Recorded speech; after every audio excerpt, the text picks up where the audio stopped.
Okay, welcome. In today's video, we're finally going to get something drawn up on the screen. It's taken long enough. In the previous video to this series, I sort of stepped out through the conceptual components. And in this video, I'm going to actually get in and code everything up. There's going to be sort of a lot of different things happening at once. So let me just start with an overview. The first thing I'm going to do is I'm going to make a frame buffer for each frame in our swap chain. Then I'm going to make a command pool for the engine. And then from that command pool, I'm going to allocate a command buffer for each frame and a main command buffer for the engine. Now the command buffer in each frame is going to be responsible for recording draw commands in order to draw each frame, and the main command buffer for the engine will be used in future videos if, for instance, we want to move any textures around, if we want to move any chunks of memory around like vertex buffers, for basic sort of work which is done by the engine. Okay, once we've got the command buffers done, I will then make the synchronization structures which the engine will be using. Now remember from the previous video in this series, we're going to have 3 synchronization structures. We're going to have 2 semaphores for the individual stages, the image acquisition and then the image drawing. And I'm going to have a fence to control the whole sort of render function and make sure that the render function doesn't pass through too quickly and then start again before the rendering has been done. So that's 3 command structures, 2 semaphores, 1 fence. Once we've got that, I'm then going to take, if we look in this main file, I've sort of got my engine class here. I'm actually going to take that out and put it in another file, and then I'm going to make an app class, because at the moment this engine is not setting up a main loop. We're just creating it, reading the output from the individual steps, and then closing it immediately. But in order to make an actual program, we will need a proper draw loop, and that will be controlled by the app class. The app class will also calculate frame rates and all of that. With that done, we'll almost be ready. There will be 2 more steps in order to actually render. We're going to make a function which takes a command buffer and records the set of draw commands, so sets it up ready to go.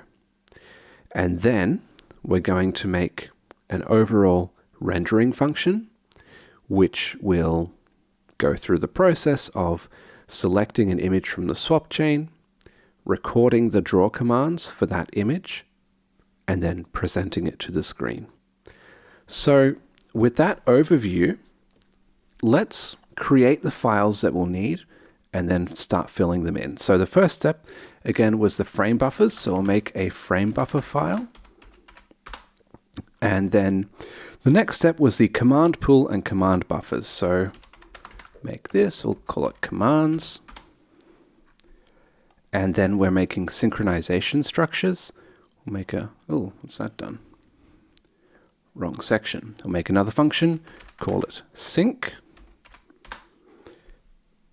And then where were we? We'll have an engine class. And then a app class. Okay. So let's actually, where are we? Let's actually grab this engine that we have at the moment and sort of put all of this into that engine class. And for now, we'll just import that.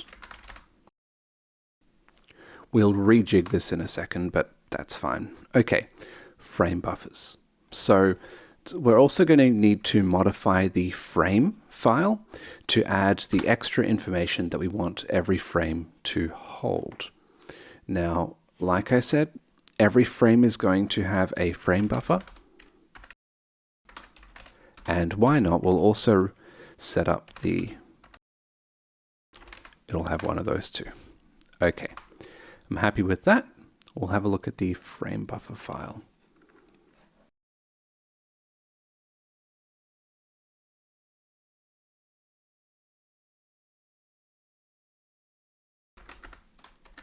Okay, so I'm going to make this class. It'll just have all of the input all together.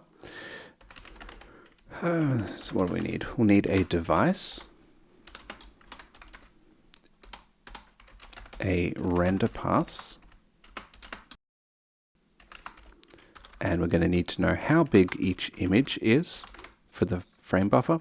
So we'll have a swap chain extent. Okay, now let's define the function which will make the frame buffers.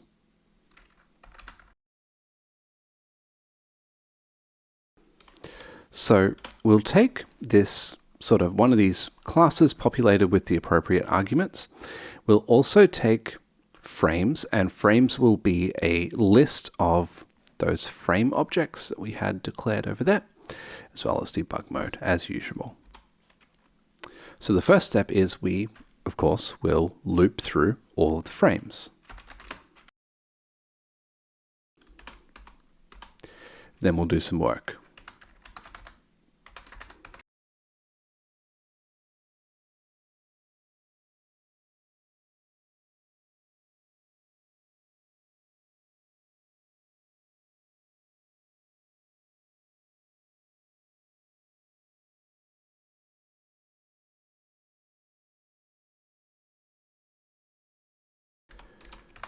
Okay, hopefully this should be self-explanatory.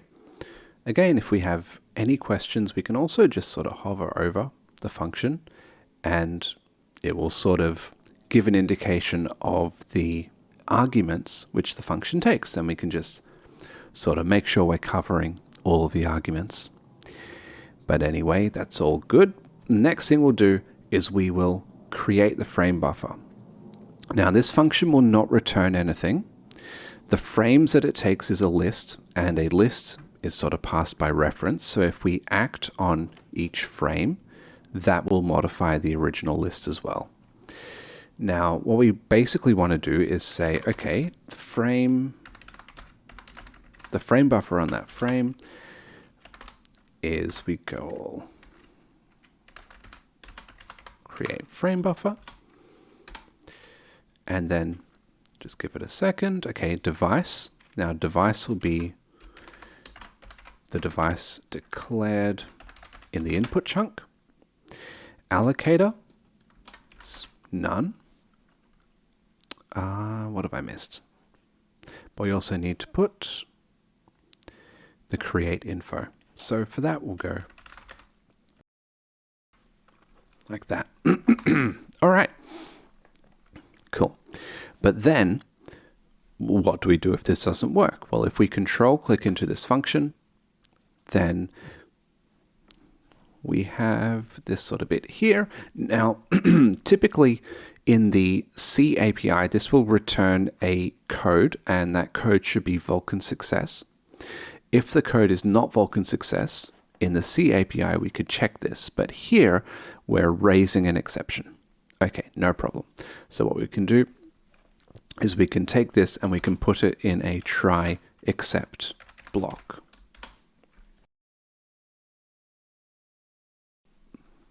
Okay, so I'll just print this out.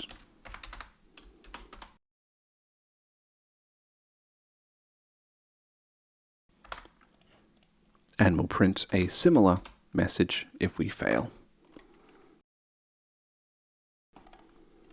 Okay, that's good.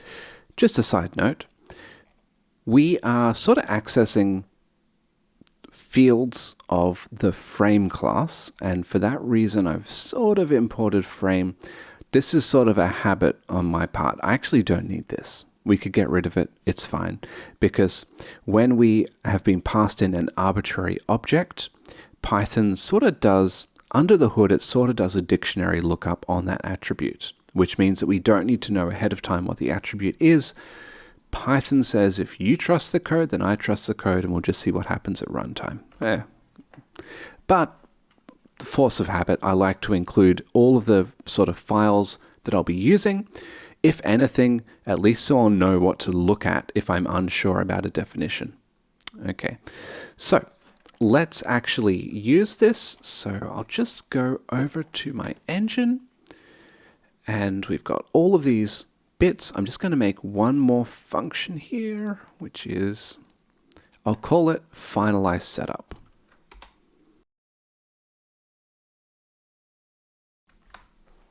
And we'll just make sure that we are calling it. Okay, now I just remembered we're going to need to import all of these files.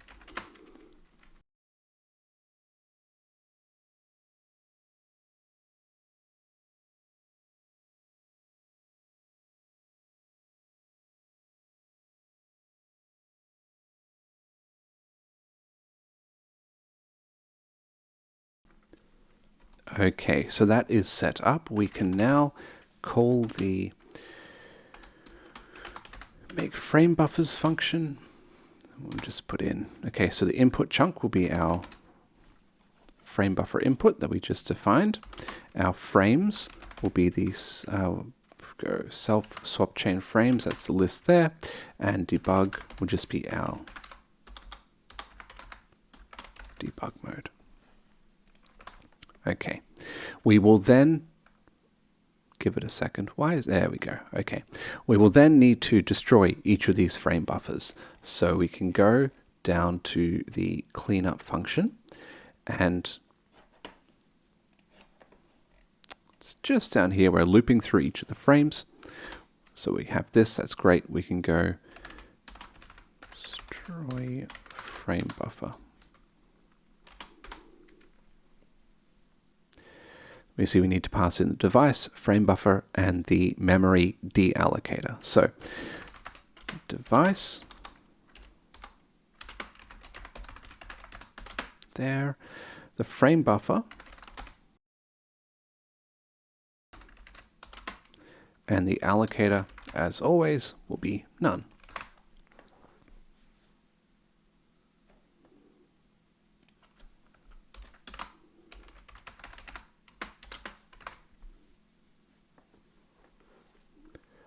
Okay, now let's test this. So we'll just go over to main, run that.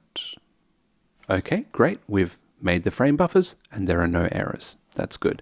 If we did not delete those frame buffers, we would get a validation error. Okay, so next part is we're going to make a command pool. So let's go to commands and set that file up.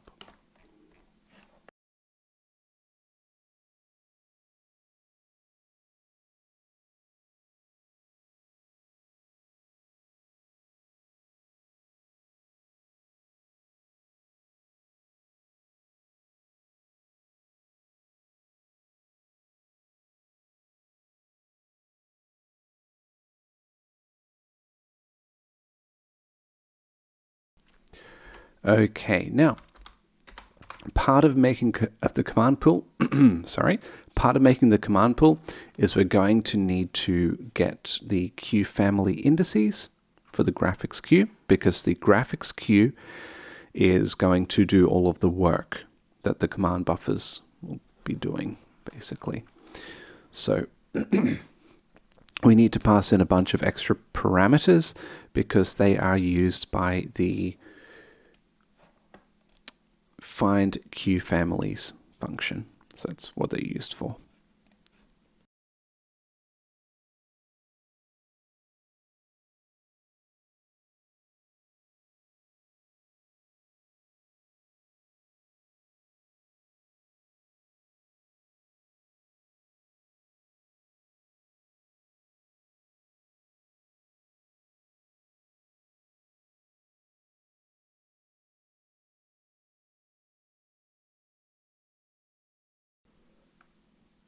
Okay, so looking here, we're going to create the command pool create info. The structure type has already been set.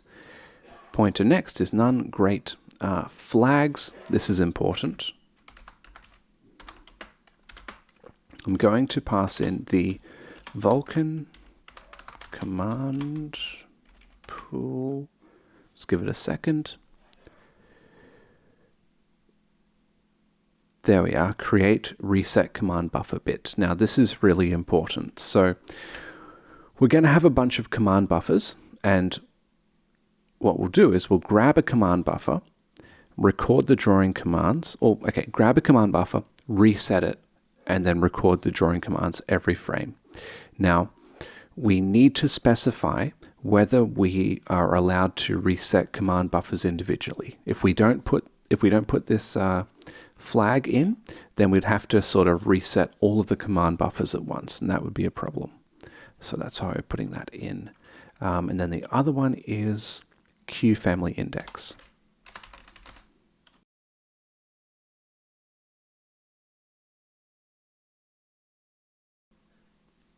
Okay, it's looking good. So again, we're going to create the command pool, but this is a function which could throw an exception. So we'll sort of put it in a try except.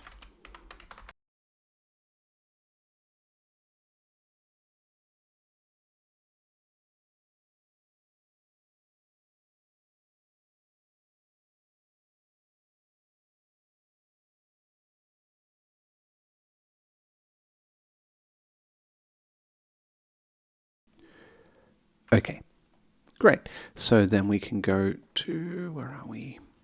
Our engine and create that.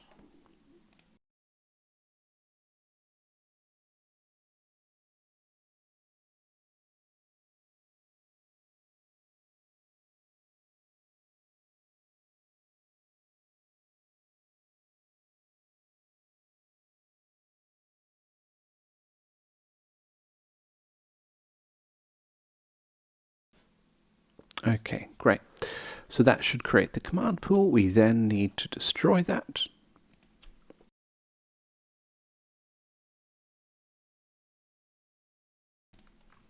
Let's see how that goes.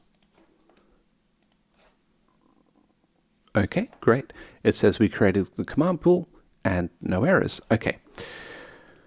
Good. So the next step is we need to allocate a bunch of command buffers.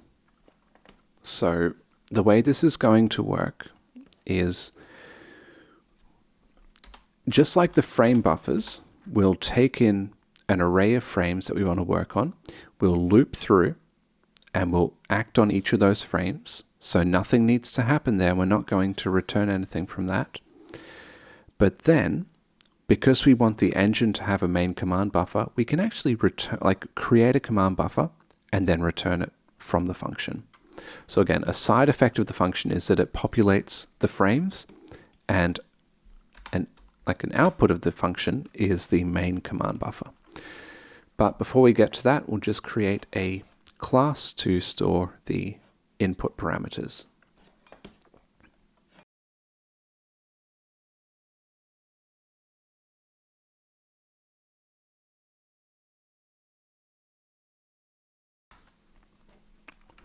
Okay, we can sort of minimize this, and then we'll make our command buffer function.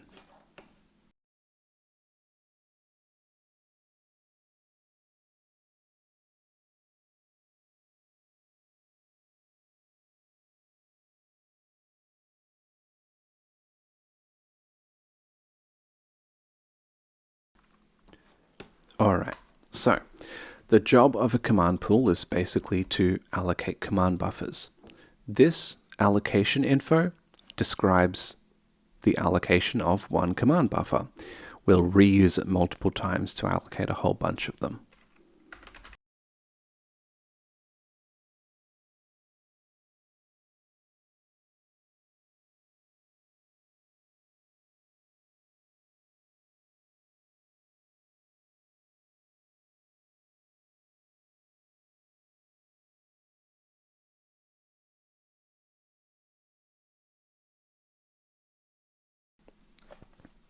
Okay, I guess the only real thing to bear in mind is that because we can allocate more than one command buffer, this will return some sort of subscriptable, like a list or something.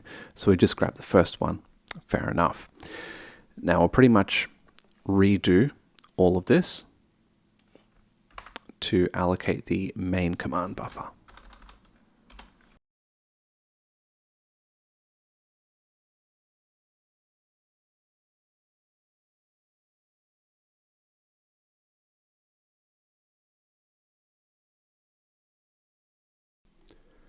With this set up, we can now go to our engine and, yeah, use that.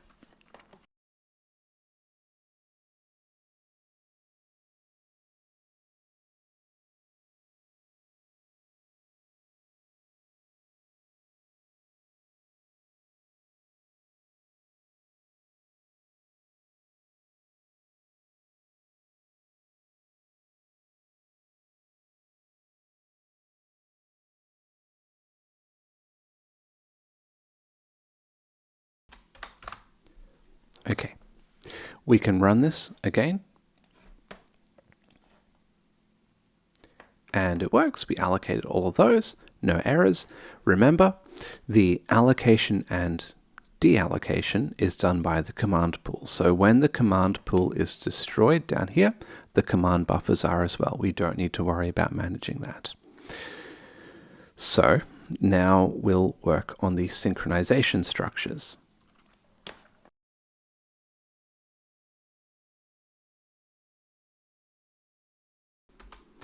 We'll just make two functions, one to make a semaphore, one to make a fence, and then we'll use those.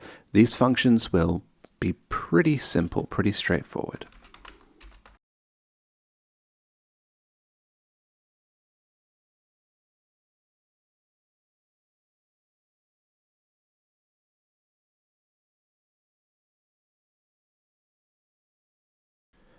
Okay, now we can almost copy paste the same function and just change some of the names.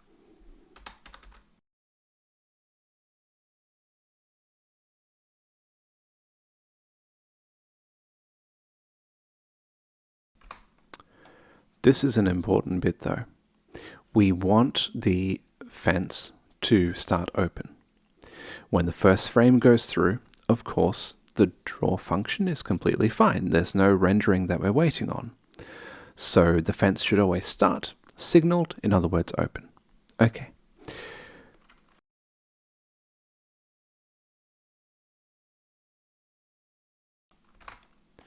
All right, so again, there we have it. These are our two functions, and yeah, we'll be using them. So we can go to our engine and go to that function here.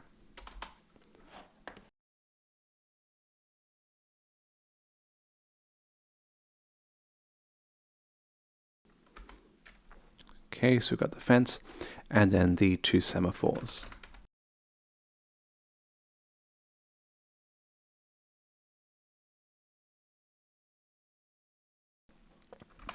Okay, so again, I do talk this through in the previous video, but I'll briefly go over it again.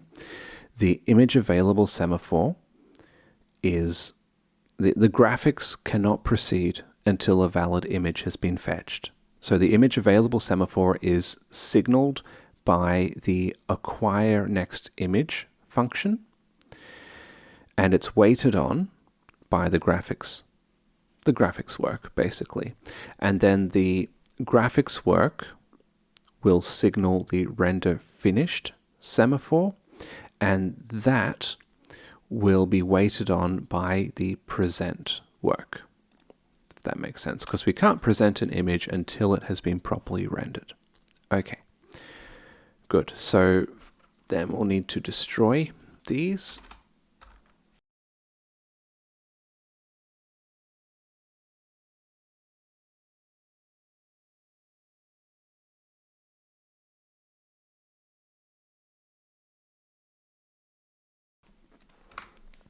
Okay, cool. So again, it's important just to keep running it in between, and yeah, it looks good. All right. So now for the great refactor, we're going to make an app class, and I'm just kind of, there's not really a fancy way to do this, so I'm just kind of gonna step it out. So now instead of importing engine, we'll import app, and we'll say, okay, make this.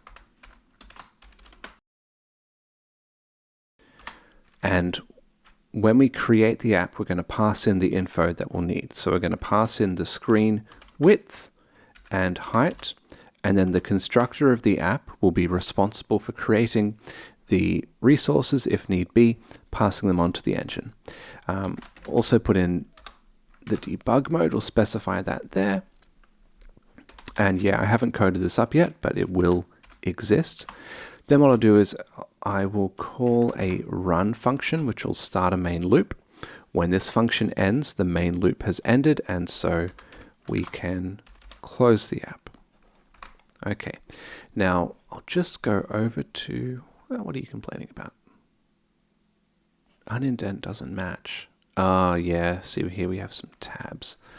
So if we just let Python sort of indent itself automatically, it'll choose the correct indentation. Okay, good. So let's go to the app class and have a look at this.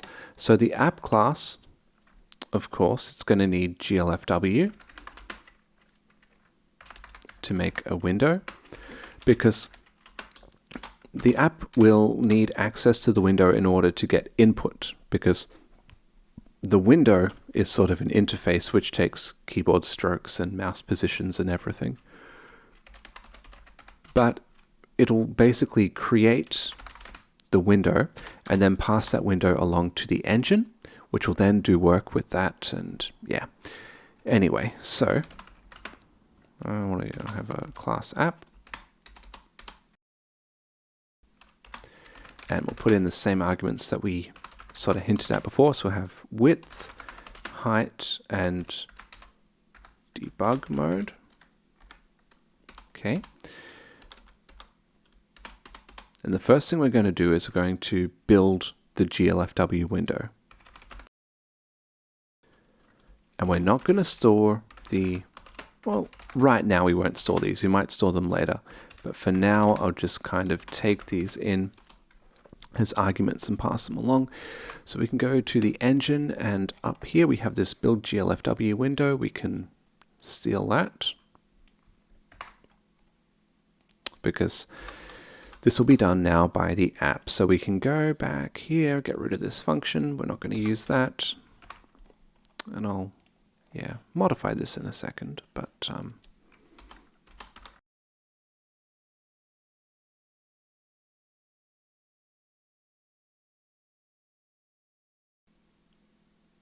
okay, good. Now, once we've created that window, we're going to create our graphics engine.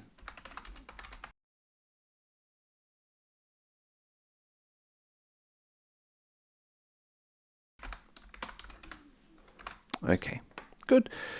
And I'll just modify the constructor for the engine, so we take this in. So now for the initializer, we're going to take the width, height, window, and the debug mode. Okay, so we can just sort of use this info down here.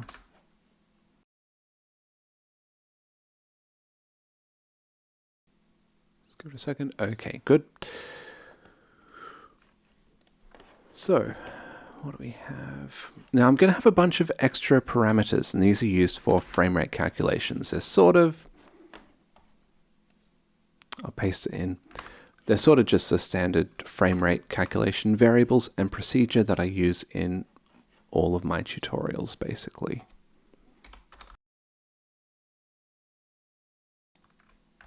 So yeah, as we can see, get the current time, check the change in time. If that's a second or more, then we divide to find the number of times this was run in that second.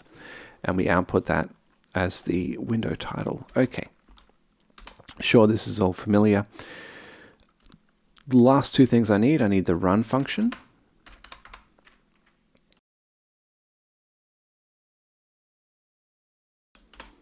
Okay, so we'll just poll the events, so sort of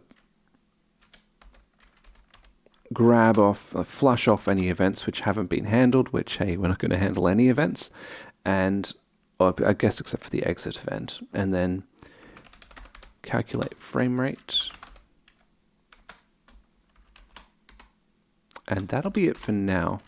Later on, we'll do the rendering functions and put that in.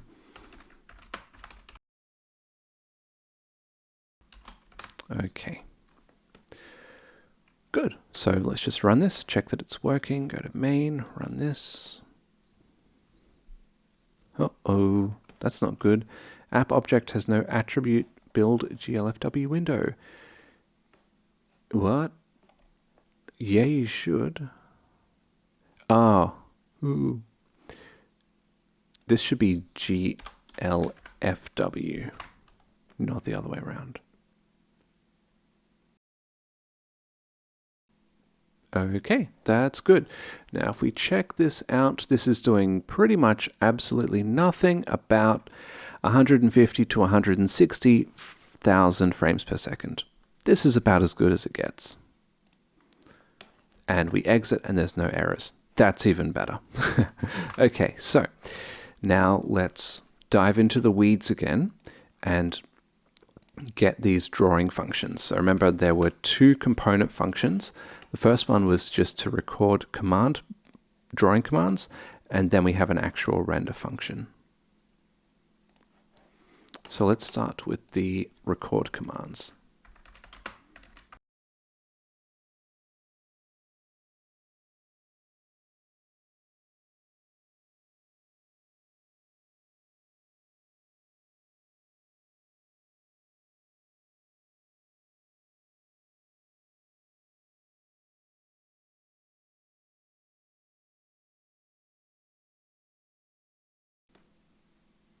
Okay, so the first step is we need to sort of begin recording the command buffer, and that is done with this very simple structure here and this function call.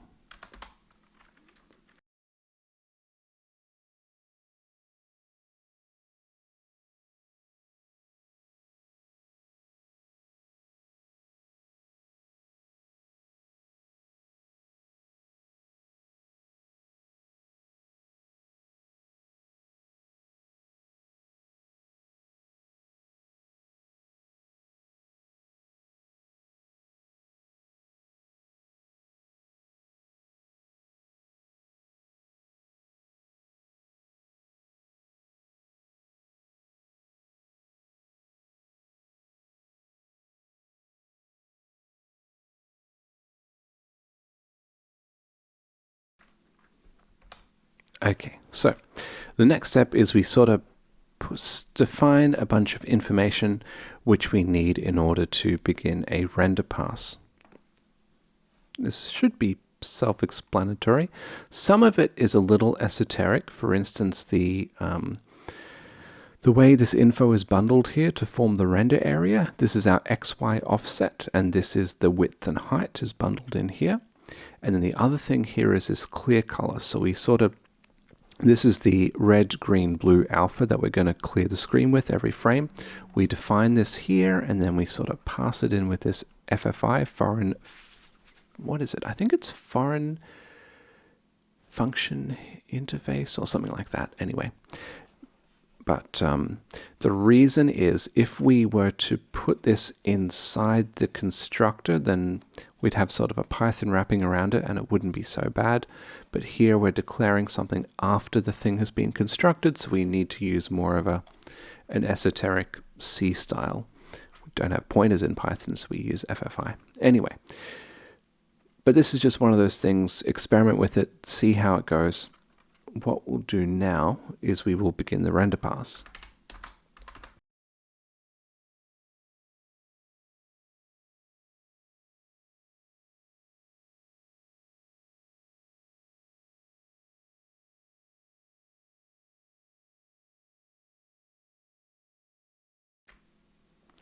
Okay, cool. So we've begun the render pass. We then bind the pipeline.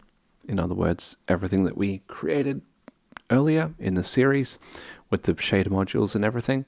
Then we issue the command to draw. Now remember, we don't have any vertex buffers or anything bound, so we'll simply tell the engine to draw a number of points. Now the arguments here are the command buffer, and the vertex count, which is going to be 3 for us doing the triangle, then the instance count, which we're not doing instanced rendering, so by default this will just be 1. Then the first vertex will be 0, and first instance will be 0. Okay. Then we need to end the render pass.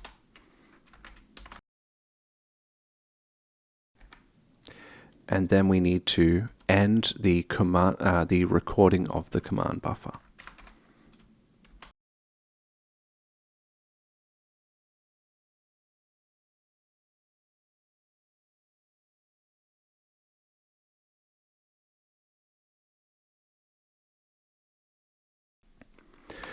There isn't really any way for us to test this function right now.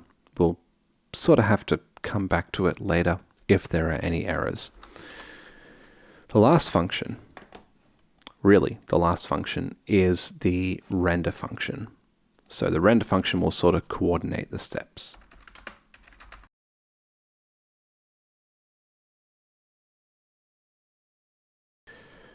Now, unfortunately, some of these functions, there's 2 of them, need to be queried, need to get their procedure address from our logical device.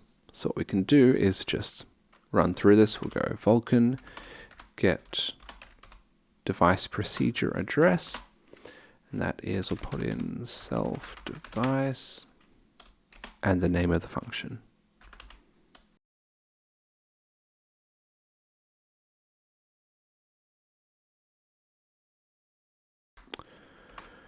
Okay, so first thing we need to do is just check that the way is open. So we'll go Vulkan wait for fences.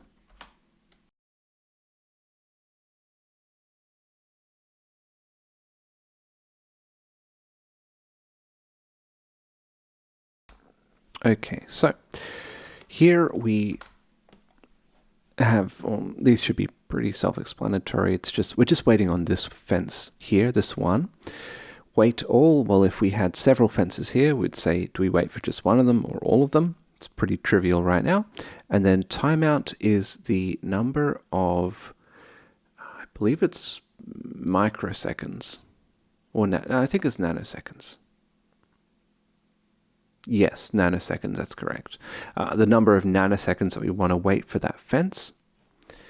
And then after we sort of get the fence, then we want to reset it. So we want to close it behind us.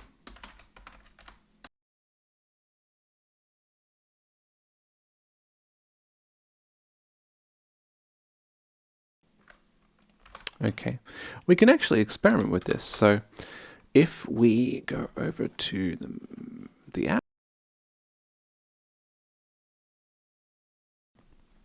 then what should happen? Not a lot. The in-flight fence begins as signaled, so the first draw call should go through. Then it closes the fence behind it, and then the next draw call, let's find out. So we run this.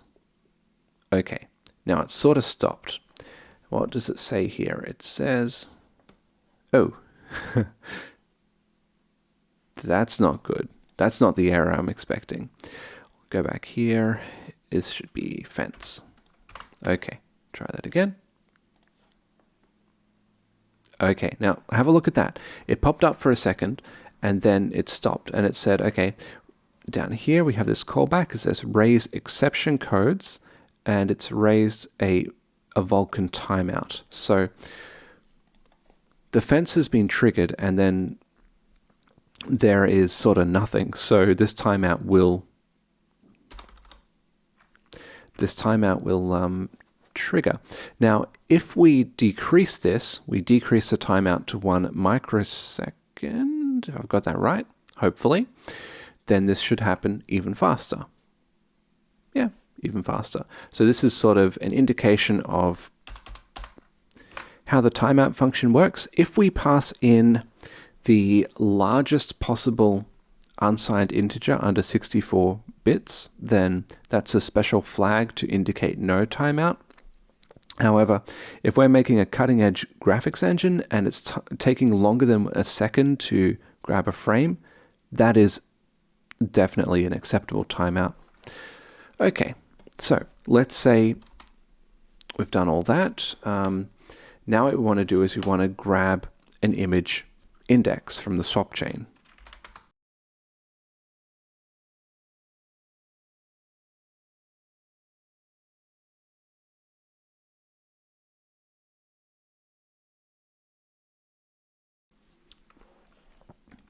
Okay, great. So we get that image just indicating that we want to trigger this image available semaphore when this completes.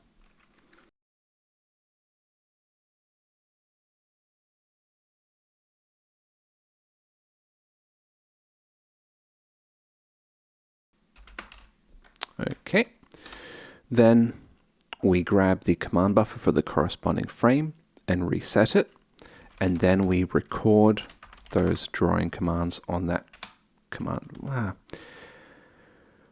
Side note, I really dislike,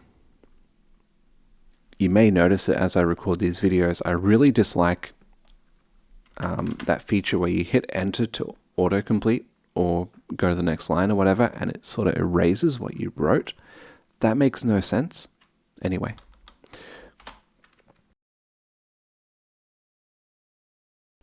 Okay, so we record all the commands, finish the command buffer recording and everything. It's good to go.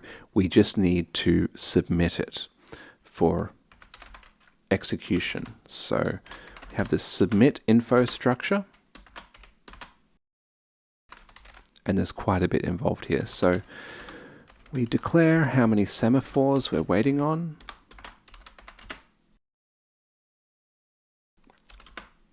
And the set of semaphores. We also declare at which stage we want to wait. So this is wait destination stage mask. Now we want to wait till we've got an image, and that entails waiting at a certain pipeline stage. That is the color attachment output, because we can't output to anything until we have an image to output to, if that makes sense. Okay, then the number of command buffers which are being submitted is just 1, and the set of command buffers.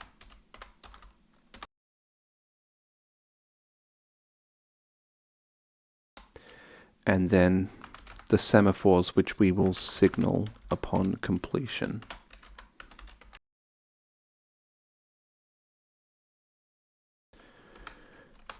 Okay, so with that populated, we can then submit that.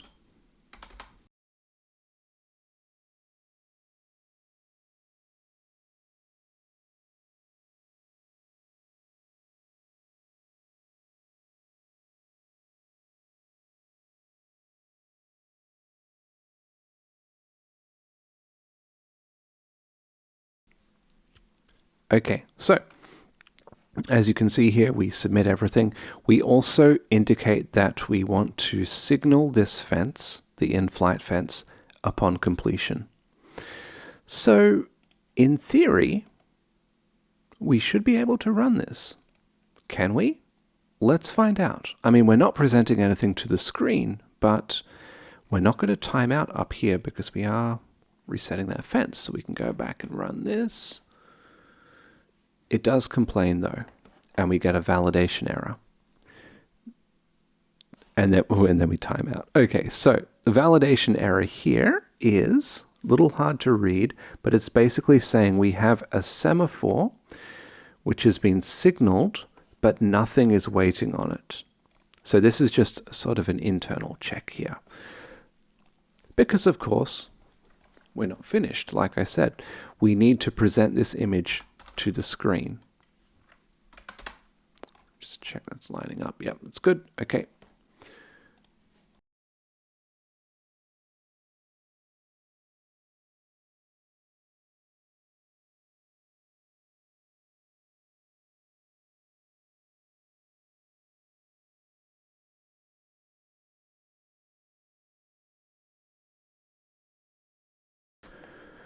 Okay, so this is all the info we need to specify in order to present to the screen. Now let's do that. So we go Vulkan Q present. We're going to go, which queue are we working on? We're going to use our present queue and pass in the present info. Okay, let's try this out. So we'll go. And there we go. Wow, that didn't take long. Very cool, very satisfying. So yeah, here we have our triangle. Now note the frame rate, it's a little lower. If you're watching my C++ series, it's about 4,000 or so. But anyway, there we have it. Now there's just one thing, and that is if I go to close this right now, it will throw a whole bunch of errors. We say, wait a second. Well, cleanup errors. Weren't we cleaning everything up? What does it say? Vulkan spec states all submission queues that refer to the fence must have completed execution. Okay. Currently in use by a command buffer. Okay. Yep. Fair enough. So it looks like the device or one of the queues is still doing work when the engine is shut down. It's actually not too hard to fix this. In a broad sense, we can just call device wait idle. And this will sort of stall everything until it's good to go and then clean up.